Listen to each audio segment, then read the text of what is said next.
స్పష్టత ఈ ఉద్యమానికి ఊతమిచ్చే విధంగా ప్రభుత్వం ఎప్పుడు బిల్లు ప్రవేశపెట్టినా ఆ బిల్లుకు పూర్తి మద్దతు ఇస్తామని చెప్పి రాజ్నాథ్ సింగ్ గారు ప్రకటన వెలువడడంతో గొంతులో విలక్కాయ పడ్డట్టుగా కాంగ్రెస్ దిక్కుతోచని పరిస్థితుల్లో అటు కేంద్రంలో రాష్ట్రంలో ఏ రకమైనటువంటి ద్వంద్వ నీతి అవలంబించిందో మొత్తం తెలంగాణ సమాజం ఇవాళ గమనిస్తూ ఉన్నది. ఆనాడు ఉద్యమం ఉవ్వెత్తున కొనసాగుతున్న సందర్భంలో ఉస్మానియా కేంద్రంగా విద్యార్థులు పిట్టల్లా రాలిపోతూ ఉంటే ఏ ఒక్క శ్రీకాంతచారి సజీవ దహనానికి పాల్పడి భావి తరాలకు కనీసము నా యొక్క త్యాగము మరి ఆ యొక్క ఢిల్లీలో ఉన్నటువంటి ఆ పెద్దలకు కనువిప్పవుతుందని చెప్పి ఆ ఢిల్లీలో ఉన్నటువంటి ఆనాడు యూపీఏ ప్రభుత్వం కళ్ళు తెరవాలి కాబట్టి ఆ రకంగా శ్రీకాంతచారితో మొదలైనటువంటి ఆ బలిదానం అనేక మంది ఆదిరెడ్డి మొదలుకుంటే ఏ రకంగా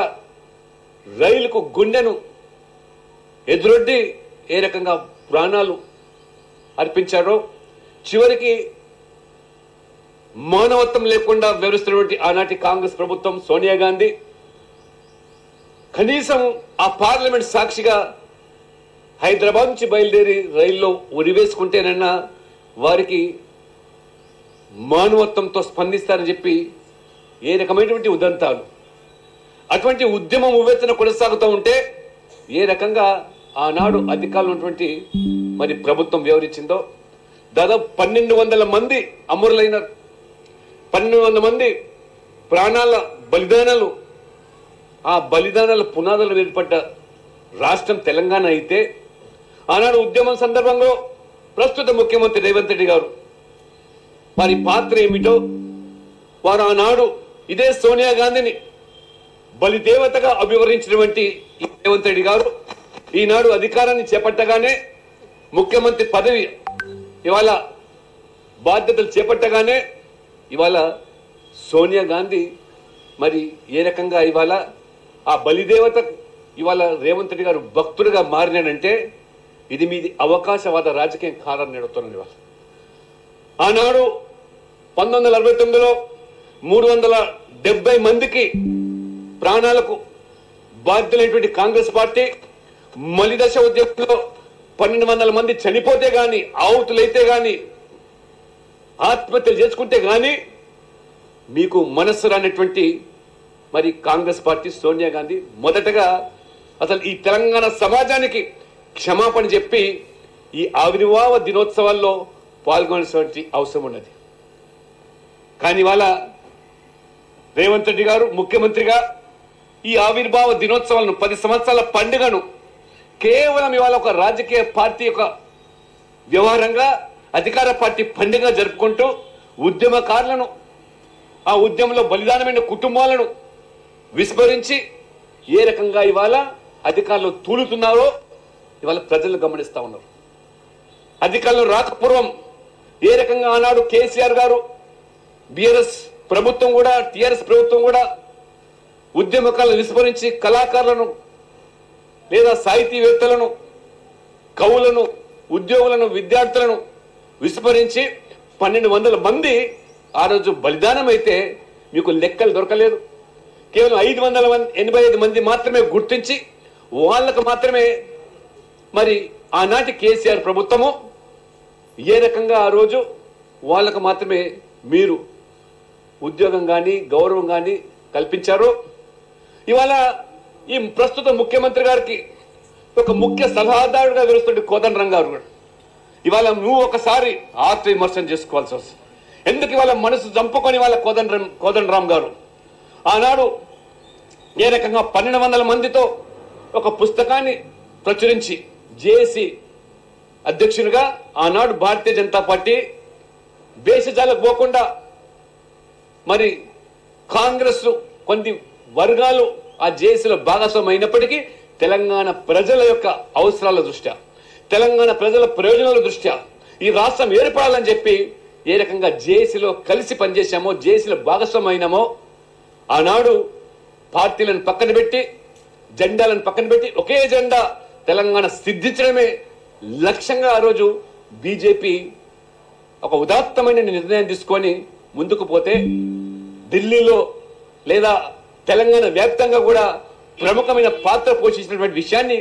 కోదండరాం గారు కూడా విస్మరించి కనీసం ఇవాళ ఆ ఉత్సవాల్లో ఆవిర్భావోత్సవ పండుగల్లో బీజేపీని భాగస్వామ్యం చేయకపోవడం అంటే ఇవాళ ముఖ్యమంత్రి రేవంత్ రెడ్డి గారు మొత్తం తెలంగాణ సమాజం ఇవాళ మిమ్మల్ని గమనిస్తూ ఉన్నది.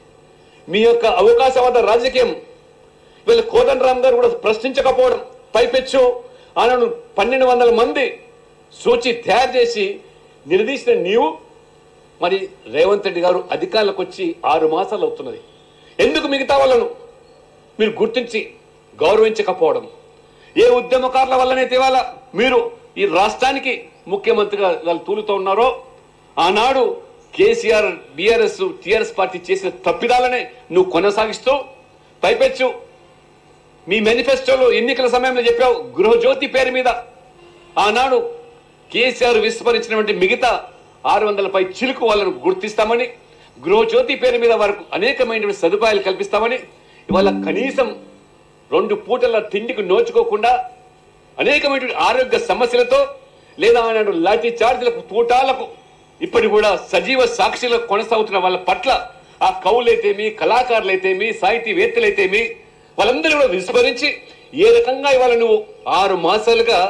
కేవలం ఓట్ల వేటలో ప్రజలు మభ్యపెట్టే రీతిలో ఉచితాలు గ్యారంటీల పేరు మీద ఓటు దండుకునే కార్యక్రమే తప్పితే ఈ యొక్క ఆ బలిదానాలు బాధ్యులైనటువంటి వారికి గుర్తించి గౌరవించేటువంటి లేకు ఇవాళ పైపెచ్చు అనేక రకాలైనటువంటి ఒక రాజకీయపరమైన వివాదాలు సృష్టించి కాలం గడిపే ప్రయత్నాలు చేస్తున్నటువంటి మీరు ఇవాళ ఇదేదో మీ సొంత కార్యక్రమంగా మీ పార్టీ కార్యక్రమంగా మీరు భావించడం ఎంతవరకు భావ్యమని వాళ్ళ ప్రపంచవ్యాప్తంగా ఉన్నటువంటి ఉద్యమకారులు సైతం కూడా ప్రశ్నిస్తూ ఉంటే కోదండరాం గారు కూడా నోరు మెదకపోవడం దేనికి సంకేతం ఇవాళ అనేక మంది వాళ్ళ మరి ఆ బలిదానాలకు గురైనటువంటి వాళ్ళ ఆత్మలు ఘోషిస్తూ ఉన్నాయి. వాళ్ళ ఉద్యమకారులు ఇంకా 1969లో ఉన్నటువంటి సజీవంగా ఉన్నటువంటి అనేక మంది వాళ్ళ ఏ రకంగా అమరవీల స్తూపం దగ్గర తమ యొక్క గాథను వ్యధలను ఇవాళ వారిని సైతం కూడా భారతీయ జనతా పార్టీ